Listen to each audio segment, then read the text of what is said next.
డబ్బు, అనారోగ్యం, ఉద్యోగం, వ్యాపారం అప్పులతో బాధపడుతున్నారా? వెంటనే ఈ వెబినార్ లో జాయిన్ అవ్వండి.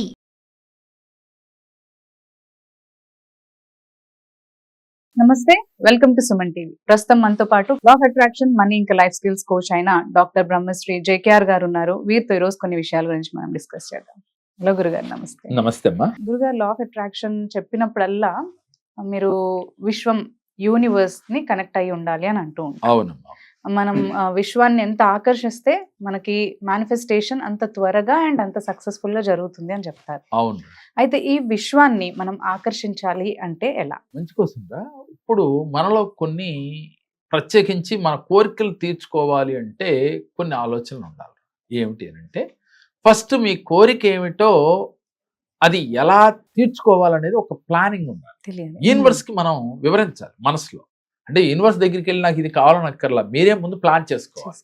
అంటే నేను కోటేశ్వరుని కావాలి ఒకటి, లేదు నాకు ఒక ఉద్యోగం కావాలి, లేదు నేను మంచి ఇల్లు కట్టుకోవాలి. అంటే ప్రతి మనిషికి సహజంగా ఉండే సమస్యలన్నీ ఇవే ఉంటాయి. లేదంటే ఆరోగ్యవంతుడిగా ఉండాలని.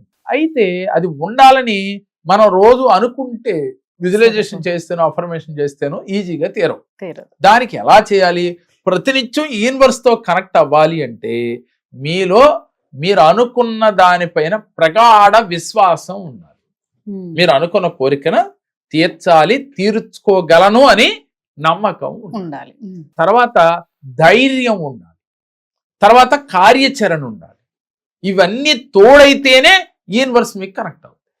ఒక 2 రోజులు చేసి నాకు యూనివర్స్ మాట్లాడలేదు, ఈ పంచభూతాలు మాట్లాడలేదు అని కనుక మిడిల్ డ్రాప్ అయితే ఉపయోగం లేదు. తర్వాత మీరు లా ఆఫ్ అట్రాక్షన్ తిట్టుకున్నా లేదు, మమ్మల్ని తిట్టుకున్నా ఎటువంటి ఉపయోగం లేదు. దానివల్ల మీ కంఠశ్వాస తప్ప ఏమి. ఎందుకని? యూనివర్స్ లో మళ్ళీ ఏం పంపుతున్నారు? మీలో నిరుత్సాహాన్ని పంపుతారు. అప్పుడు నిరుత్సాహమే ఎదురవుద్ది.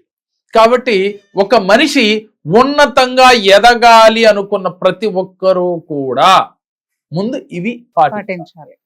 అలాగే భూమి మీదకి వచ్చినప్పుడు వీళ్ళు ఎవరు కోటేశ్వరులుగా పుట్టరమ్మా.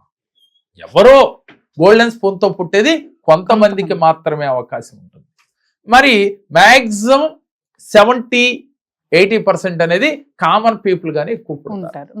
వీళ్ళందరూ కూడా కామన్ పీపుల్ లో పుట్టినంత మాత్రాన కోటేశ్వరులు అవలేరా అంటే, మరి చాలా మంది ప్రూవ్ చేశారు మనకి. వాళ్ళ చాలా మంది ఉన్నతంగా ఆర్థికంగా ఎదిగిన వారు. మరి మీరెందుకు కాలేరు అంటే, మీలో ఈ క్వాలిటీస్ మీ దగ్గర లేవు. విశ్వం ఊరికినే కనెక్ట్ అయిపోతుందా అంటే కనెక్ట్ అవ్వదు. మీ ఆలోచనలు మార్చుకోవాలి. ఫస్ట్ ఆఫ్ ఆల్ మీకు ఒక క్లారిటీ ఉండాలి. ఏం చెయ్యాలి, నేను ఉన్నతంగా ఎదగటానికి నా కార్యాచరణ ఎలా ఉండాలి, నేను ఈ పని చేస్తే నాకు ఎంత ఇన్కమ్ వస్తుంది, ఆ ఇన్కమ్తో నేను కోటేశ్వరుని అవ్వగలను అని ఒక ప్రణాళిక వేసుకుని దానికి కార్యాచరణ చేస్తూ యూనివర్స్ తో మమేకమవుతూ ప్రతినిత్యము అంటే విజువలైజేషన్ తో పాటుగా, మేనిఫెస్టేషన్ తో పాటుగా, యాక్షన్ తో పాటుగా, ధైర్యంతో, ఆత్మవిశ్వాసంతో, నమ్మకంతో, యూనివర్స్ పైన నువ్వు నమ్మే దైవం పైన నమ్మకం ఉంచి మీరు ప్రతినిత్యం ఈ సంకల్పాలు యూనివర్స్కి ఇస్తూ ఉంటారు. అయితే నేను గత వీడియోలో చెప్పానమ్మా, మేనిఫెస్టేషన్ చేసేటప్పుడు కానీ, ధ్యానం చేసేటప్పుడు కానీ ఒకే ప్లేస్ లో చేస్తే తొందరగా అవుతుంది. అంటే ఈ రోజు ఏ ప్లేస్ లో చేసామో రేపు కూడా అవకాశం ఉంటే అదే ప్లేస్ లో. అలాగే మనకు కొన్ని ఏంజల్స్ నెంబర్లు కూడా ఉంటూ ఉంటాయి. అవి మీకు తరచూ కనపడుతూ కూడా ఉంటాయి. ఎప్పుడు మీలో విజువలైజేషన్, అఫర్మేషన్స్ చేసేటప్పుడు మీకు ఆ పనులు అవబోయే ముందు ఏంజల్స్ నెంబర్స్ కొన్ని కనపడుతూ కూడా. అంటే మీకు మీ పని అవబోతుంది అని మిమ్మల్ని తెలియజేయడం కోసం కనపడతా ఉంటాయి. అది 777 కానీ ఇలాంటి నెంబర్లు కనపడుతున్నప్పుడు, అలాగే 111 కానీ నువ్వు త్వరలో ఉన్నతంగా ఎదగబోతున్నావు అని తెలియజేస్తావు. మీరు వీటితో పాటుగా ప్రతినిత్యము కూడా ముందు ఇందాక చెప్పుకున్నట్టుగా ధైర్యం చాలా ఇంపార్టెంట్. యూనివర్స్కి ఒక సంకల్పం చెప్పినప్పుడు అది అయ్యే వరకు పట్టువదలని విక్రమార్కుల్లాగా మీరు సంకల్పాలు చెబుతూనే ఉండాలి. యూనివర్స్ లోకి అఫర్మేషన్ చేస్తూనే ఉండాలి. నిరుత్సాహపడకూడదు. ఎత్తన వేశారు, ఈ రోజు కాకపోతే రేపు, రేపు కాకపోతే ఎల్లుండా అది మొక్కై తీరుతుంది.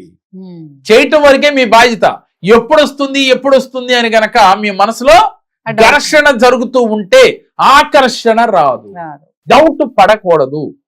ఇలా గనక మీరు మనసులో అలా ఫీట్ చేసుకుని నేను అనుకున్నది సాధిస్తాను అనే దృఢ సంకల్పంతో మీరు ముందుకు సాగుతూ ఉంటే కొంతమందికి వెంటనే అవుతుందమ్మా, కొంతమందికి లేటుగా అవుతుంది. థామస్ ఆల్వా ఎడిసన్ గురించి మనందరికీ తెలుసు. అంటే ప్రపంచానికే వెలుగునిచ్చిన మహనీయుడు, సైంటిస్ట్ గా మారి. అయితే అతను స్కూల్లో జాయిన్ చేస్తే స్కూల్లో ఇతను చదవటానికే పనికిరాడు, ఇతనికి చదివే రాదని చెప్పి ఇంటికి పంపించేశారు. పంపించినప్పుడు వాళ్ళ అమ్మగారు అడిగిందంట, ఏంటయ్యా నువ్వు ఎందుకమ్మా నన్ను ఇంటికి పంపించారని చెప్పి తల్లిని అడిగితే లేదు నాయన నీకు చదువు చెప్పే కెపాసిటీ ఆ టీచర్కి లేదంట అని చెప్పిందంట. ఎందుకని?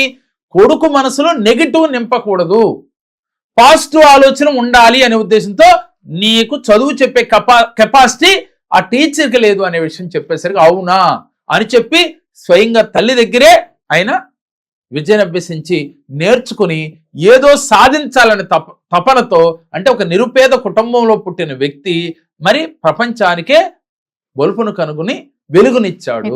అంటే అలాంటి మహనీయులను మనం ఉదాహరణగా తీసుకుని ప్రతి ఒక్కరూ కూడా ప్రపంచానికే వెలుగునిచ్చేంత శక్తివంతులుగా మారొచ్చు.